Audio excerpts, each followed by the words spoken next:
আমি জামালপুর থেকে বলছি, তাইজুদ্দিন ভাই। আমি টিকটক করি এবং বাংলাদেশে অনেক লোকে টিকটক করে আমি দেখি। অনেক লোকই বলে এই সাউন্ড দিয়া টিকটক করলে ভাইরাল হয়ে যাবে গা, কিন্তু আমি একটা সাউন্ড দিয়া টিকটক করতেছি, দেখি আমি কেমন ভাইরাল হই। আমরা মুসলমান, ধর্ম আমাদের ইসলাম, ইমান আমাদের মুসলমান। আমাদের আল্লাহ পাক সৃষ্টি করছে, যে নবীকে সৃষ্টি না করলে আল্লাহ পাক 18,000 মখলুকাত সৃষ্টি করতেন না। এই নবীর উসিলায় আমরা এই পৃথিবীতে আসছি। মুসা নবী শত্রু ছিল ফেরাউন রাজা,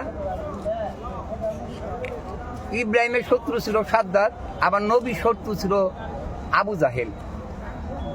এই আবু জাহেলকে দিনের পথে নবী আনতে পারে নাই কে? আল্লাহ পাক বলছিলেন তুমি যত চেষ্টাই করো তোমার চাচা আবু জাহেলকে তুমি দিনের পথে আনতে পারবা না। আমার নবী বললেন আল্লাহ পাককে, যে আল্লাহ পাক আমার চাচার একটা বাগান আছে, মরা বাগান, এই বাগানটা যদি তুমি জিন্দা করে দিতে, আমি বাগানকে দেখাইয়া আমার চাচাকে আমি দিনের পথে নিয়ে আসতাম। আল্লাহ পাক মরা বাগান জিন্দা করে দিচ্ছে। আমার নবী যাইয়া বাগানে যাইয়া দেখে বাগান জিন্দা হয়ে গেছে। বাগানের তরু লতা পাতা শিকড়ে সবাই বলতেছে কলেমা তোয়েব লা ইলাহা ইল্লাল্লাহু মুহাম্মদ রাসূলুল্লাহ। আমার নবী এই শব্দটা, এই আওয়াজটা শুইনা, এই জিগির শুইনা খুব খুশি হয়ে গেলেন যে আমার চাচাকে যদি বাগানে পাঠাই, আর আমার চাচা যদি আমাকে বলে যে বাগানে বলতেছে কলেমা তোয়েব লা ইলাহা ইল্লাল্লাহু মুহাম্মদ রাসূলুল্লাহ, একবার যদি আমার চাচা এই শব্দটা মুখে আনে, আমার চাচাকে আমি হাসরের মাঠে সুপারিশ করতে পারবো। আমার নবী চাচা আবু জাহেলকে আইসা বলছেন চাচা আপনার বাগান জিন্দা হয়ে গেছে। বাগান দেখার জন্য আবু জাহেল চলে গেছে, রাস্তায় নবী দাঁড়াই আছে।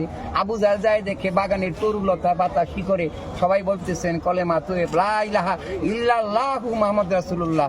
আবু জাহেল এই শব্দ শুইনা, এই জিগি শুইনার আগে ফায়ার হইয়া রাস্তা দিয়ে হাইটে আসতেছে। নবী জিজ্ঞাসা করলেন চাচা আপনার বাগানে কি কয়? রাগ করিয়া বললেন বাগানে কয় তোর নাম আর তার নাম।